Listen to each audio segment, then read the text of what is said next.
Sermon 9. L'évangile de son baptême qui nous a rendus purs. Éphésiens 2, 14 à 22.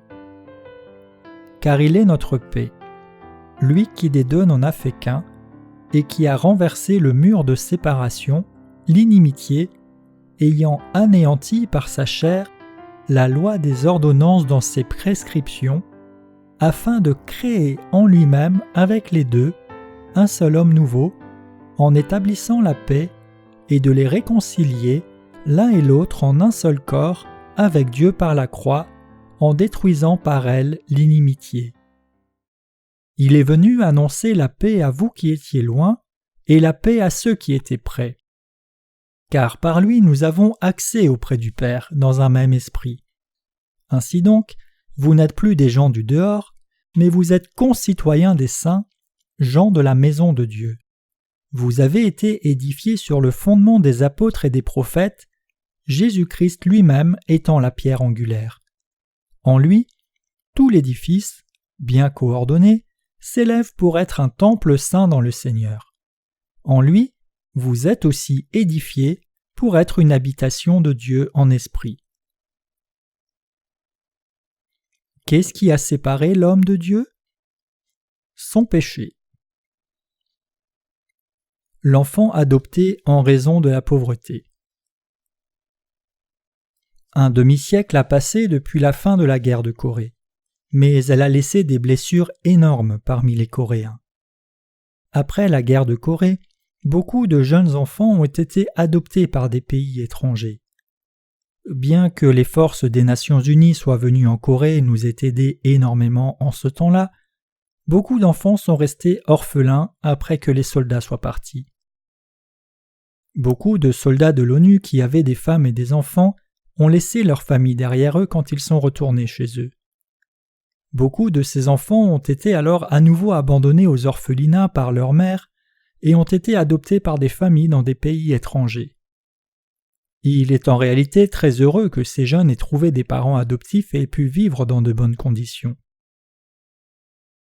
Ces enfants adoptés se sont rendus compte en grandissant qu'ils étaient complètement différents de leurs parents et de leurs voisins, et ils ont appris qu'ils étaient adoptés d'un lointain pays appelé la Corée. Pourquoi mes parents m'ont-ils abandonné? M'ont-ils fait partir dans ce pays parce qu'ils m'ont détesté?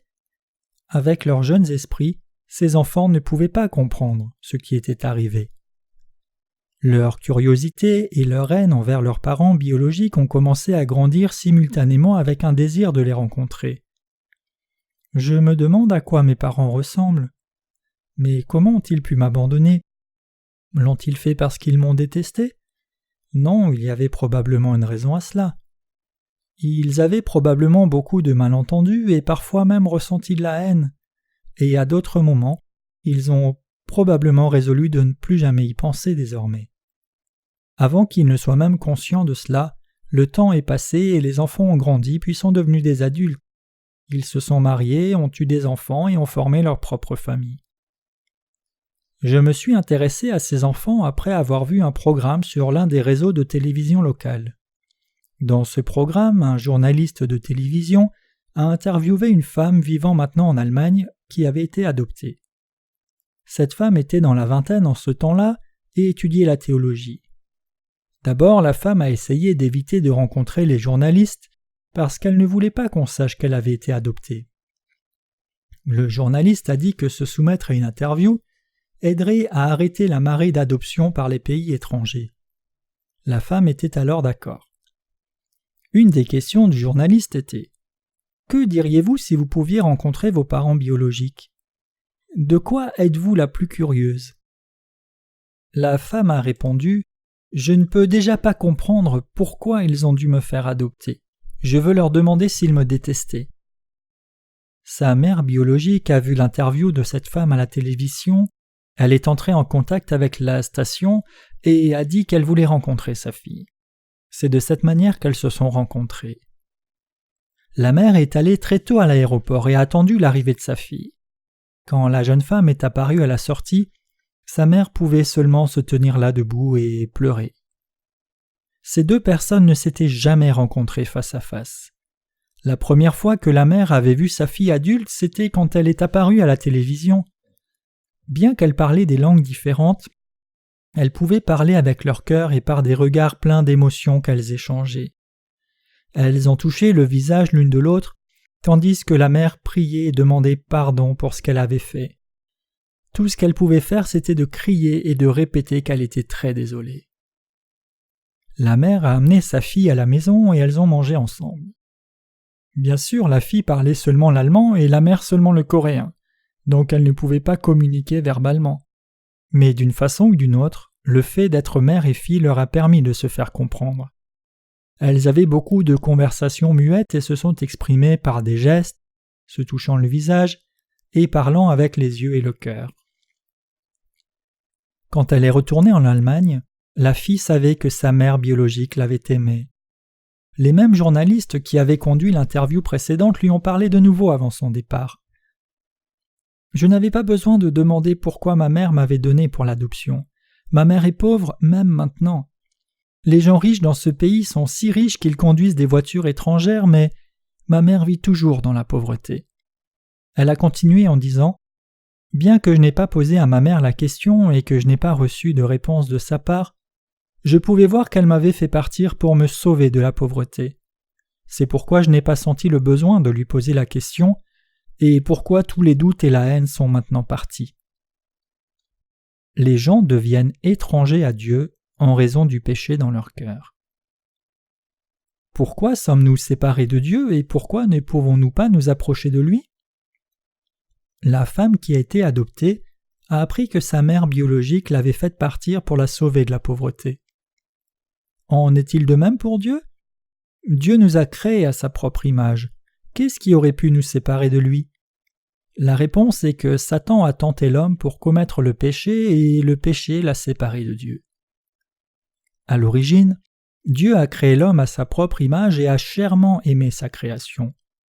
Les hommes ont été faits comme objet de l'amour de Dieu et ont possédé plus de noblesse qu'aucune autre création. Cependant, un ange déchu nommé Satan a travaillé à séparer Dieu et l'homme. Satan a donné l'envie à l'homme de ne pas croire aux paroles de Dieu et lui a fait manger le fruit de l'arbre de la connaissance du bien et du mal. L'homme a ainsi été séparé de Dieu en raison de son péché. L'homme avait désobéi. L'homme n'a pas mangé le fruit de l'arbre de vie qui donne la vie éternelle et que Dieu lui avait permis, mais au lieu de cela, il a mangé le fruit interdit qui lui a donné la connaissance du bien et du mal. Le résultat en est que l'homme a été séparé de Dieu. Alors qu'il était l'objet de l'amour de Dieu, l'homme a désobéi et s'est trouvé séparé de lui par son arrogance. En raison du péché qui est venu demeurer dans son cœur, l'homme a été finalement séparé de Dieu. Après cela, l'homme a vécu séparé de Dieu pendant une longue période de temps et s'est plaint. Pourquoi Dieu nous a-t-il abandonnés après qu'il nous a fait? Pourquoi nous a-t-il fait commettre le péché? Pourquoi nous envoie-t-il en enfer alors qu'il nous a fait faibles? Il aurait mieux valu qu'il ne nous ait pas fait du tout au départ. Nous avons vécu avec beaucoup de questions, aussi bien que la curiosité, les doutes et la haine, avant de naître de nouveau. Quand j'ai vu la femme adoptée, je me suis rendu compte que la relation entre l'homme et Dieu est la même que ce qu'elle avait avec sa mère réelle. Aucun tourment, malentendu, aucune malédiction ou péché de n'importe quelle sorte ne pourrait séparer l'homme de Dieu dans n'importe quelle circonstance. Aussi, je pouvais comprendre que, bien que la relation entre Dieu et l'homme soit basée sur l'amour, il était toujours possible que des malentendus surviennent. De même que la mère n'avait pas fait partir sa fille par haine, Dieu s'est séparé de l'homme non par haine, mais à cause du péché. Il n'y a aucune raison pour que Dieu déteste l'homme et aucune raison pour que l'homme ne déteste Dieu. Nous nous aimons. La raison pour laquelle l'homme reste séparé de Dieu, c'est qu'il est devenu pécheur après avoir succombé à la tromperie de Satan. Dieu nous a adoptés par Jésus. Mais maintenant, en Jésus-Christ, vous qui étiez jadis éloignés, vous avez été rapprochés par le sang de Christ, car il est notre paix, lui qui des deux n'en a fait qu'un, et qui a renversé le mur de séparation, l'inimitié, ayant anéanti par sa chair la loi des ordonnances dans ses prescriptions, afin de créer en lui-même avec les deux un seul homme nouveau. Éphésiens 2, versets 13 à 15. Le Seigneur a été baptisé par Jean et a emporté tous les péchés du monde pour supprimer la loi des commandements. Il verse alors son sang sur la croix pour sauver l'homme de ses péchés et lui permettre d'être adopté par Dieu. Dieu a maintenant adopté ceux qu'il a débarrassés de leurs péchés. Avez-vous déjà imaginé un monde sans eau? Il y a peu de temps, j'ai assisté à une réunion biblique à Incheon, un des plus grands ports de Corée, où l'eau courante ne fonctionnait pas à ce moment-là, et j'ai pensé, les gens ne peuvent pas vivre sans eau. Si Dieu faisait que le monde soit sans eau pendant 1 mois, il serait impossible de vivre dans les villes en raison de l'odeur, de la saleté et de la soif persistante. Nous devons comprendre la valeur de l'eau que Dieu nous a donnée. De même que l'eau est une nécessité absolue pour les gens, le baptême que Jésus a reçu de Jean au Jourdain est également important. Si Jésus n'était pas entré dans ce monde pour être baptisé par Jean, comment les croyants en Jésus pourraient-ils recevoir le pardon des péchés? De même que les gens ne peuvent pas vivre sans eau, chacun dans ce monde serait mort à cause de ses péchés si Jean n'avait pas baptisé Jésus. Cependant, puisque le baptême de Jésus a effacé tous nos péchés, nous pouvons maintenant nous sentir confiants avec la connaissance dans nos cœurs que les péchés ont été lavés et que nous avons été bénis par le salut. Le baptême de Jésus est crucial par rapport à notre foi. En outre, son baptême est absolument nécessaire pour que nous recevions le séjour de l'Esprit Saint. Pierre, un des disciples de Jésus, a dit « Cette eau était une figure du baptême, qui maintenant vous sauve, vous aussi, par la résurrection de Jésus-Christ. » 1 Pierre 3, 21. La déclaration de Pierre dit que Jésus a été baptisé par Jean-Baptiste et a répandu son sang pour nous sauver de nos péchés. Le baptême de Jésus qui a lavé tous les péchés du monde est le vrai évangile. Maintenant, regardons le passage décrivant la cuve d'airain dans Exode 30, versets 17 à 21. L'Éternel parla à Moïse et dit « Tu feras une cuve d'airain avec sa base d'airain pour les ablutions. Tu la placeras entre la tente d'assignation et l'autel, et tu y mettras de l'eau, avec laquelle Aaron et ses fils se laveront les mains et les pieds. Lorsqu'ils entreront dans la tente d'assignation, ils se laveront avec cette eau, afin qu'ils ne meurent point. Et aussi lorsqu'ils s'approcheront de l'autel pour faire le service et offrir des sacrifices à l'Éternel. Ils se laveront les mains et les pieds, afin qu'ils ne meurent point. Ce sera une loi perpétuelle pour Aaron, pour ses fils et pour leurs descendants. » Dans le tabernacle, il y avait une cuve d'airain qui a été mise entre la tente d'assignation et l'autel et qui contenait de l'eau pour se laver. Si cette cuve n'avait pas été dans le tabernacle, comment les prêtres offrant des sacrifices auraient été sales? Combien de sang et de saleté saliraient les prêtres qui offraient quotidiennement des sacrifices pour les gens et mettaient leurs mains sur les offrandes de péché avant de les tuer? S'il n'y avait pas de cuve dans le tabernacle, le prêtre aurait été très sale. C'est pourquoi Dieu a préparé une cuve pour eux, et ainsi ils pouvaient s'approcher de lui avec des mains propres. Les pécheurs transmettaient leurs péchés en mettant leurs mains sur la tête des offrandes pour le péché, puis les prêtres les sacrifiaient à Dieu en leur faveur. Dieu a préparé une cuve d'airain pour que les prêtres puissent entrer dans le lieu saint et pour qu'ils puissent se laver avec l'eau de peur qu'ils ne meurent. Même un prêtre ne pouvait pas entrer dans le lieu saint en étant souillé avec le sang d'un animal. C'est pourquoi les prêtres lavaient toute la saleté avec l'eau de la cuve pour s'approcher de Dieu après avoir offert des sacrifices pour le peuple. Le baptême de Jésus a lavé tous les péchés du monde. Par le baptême de Jésus par Jean au Jourdain, tous les péchés du monde lui ont été transférés. Et son immersion totale dans l'eau a symbolisé sa mort et sa sortie de l'eau a représenté sa résurrection. Autrement dit, Jésus a été baptisé par Jean pour prendre tout le péché du monde, a payé le salaire du péché, puis est mort sur la croix. Sa mort était le prix de nos péchés, et sa résurrection nous a donné la vie éternelle. Si nous n'avions pas cru que Jésus avait emporté tous nos péchés par son baptême, nos cœurs seraient pleins de péchés. Dans ce cas, comment serait-il possible pour nous de nous approcher de Dieu? L'évangile du pardon des péchés n'est pas la doctrine d'une dénomination, mais c'est la vérité de Dieu. Nous ne pouvons pas mener notre vie de foi sans la connaissance parfaite. Autrement dit, nous ne pouvons pas triompher du monde si nous ne nous soucions pas vraiment du baptême de Jésus par Jean. De même que tous les êtres vivants ont besoin d'eau pour vivre, nous avons besoin du pardon des péchés et de l'eau du baptême de Jésus pour vivre par la foi et pour entrer dans le royaume du ciel. Jésus a dû être baptisé, mourir sur la croix et ressusciter pour nous sauver de nos péchés.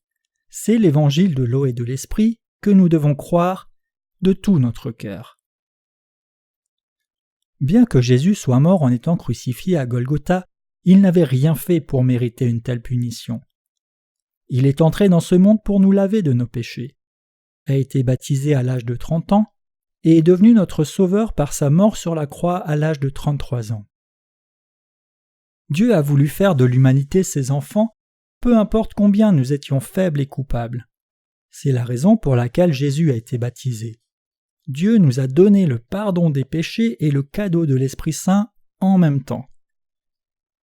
Si un homme ne naît de nouveau, il ne peut voir le royaume de Dieu ni y entrer. Jean 3, versets 3 et 5. Vous devez savoir et croire que Jésus a été baptisé pour laver tous nos péchés. Même si quelqu'un est un chrétien généré, s'il ne médite pas cette vérité que Jésus-Christ a emporté tous les péchés du monde par son baptême, son cœur sera bientôt souillé. Parce que nous sommes des êtres corporels, nous sommes assujettis à être salis par le péché même dans la vie quotidienne. C'est pourquoi nous devons toujours vivre par la foi, méditant sur le baptême de Jésus, son sang et sa résurrection. Cette foi nous soutient jusqu'au jour où nous entrerons dans le royaume du ciel. Jésus n'avait aucun autre choix que d'être baptisé et mourir pour nos péchés. Donc nous devons croire qu'en faisant cela, il nous a apporté le salut. Il n'y a rien de plus que nous devons faire que de croire en ce bel évangile pour être délivrés de tous les péchés du monde. Nous rendons grâce au Seigneur, qui nous a donné l'évangile de l'eau et l'esprit. Le plus grand cadeau que Dieu nous a donné était d'envoyer son Fils unique engendré pour nous sauver de tous nos péchés au travers de son baptême et de son sang. La raison pour laquelle nous ne pouvions pas nous approcher de Dieu et que nous avons été forcés de vivre séparés de lui, c'est que nous avions du péché dans notre cœur. Jésus a été baptisé par Jean pour emporter tous les péchés du monde, puis est mort sur la croix pour démolir le mur qui séparait Dieu et l'homme. La relation entre Dieu et l'homme a été rétablie par son baptême et son sang. Nous le remercions pour ce cadeau. L'amour des parents pour leurs enfants est grand, mais c'est incomparable à l'amour de Dieu par lequel Jésus nous a sauvés, nous pécheurs. Le baptême de Jésus et le sang sont tous les deux importants. S'il n'y avait aucune eau dans ce monde, un être vivant pourrait-il survivre ? Sans le baptême de Jésus, il n'y aurait personne sans péché dans son cœur. Si Jésus n'avait pas été baptisé, s'il n'était pas mort sur la croix, personne n'aurait reçu le pardon des péchés.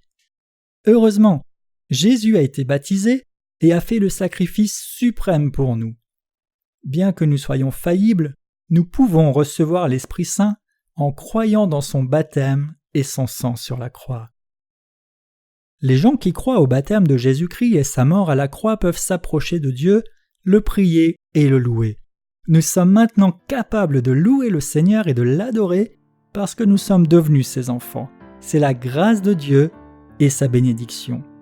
L'évangile du baptême de Jésus et son sang sur la croix est vraiment merveilleux.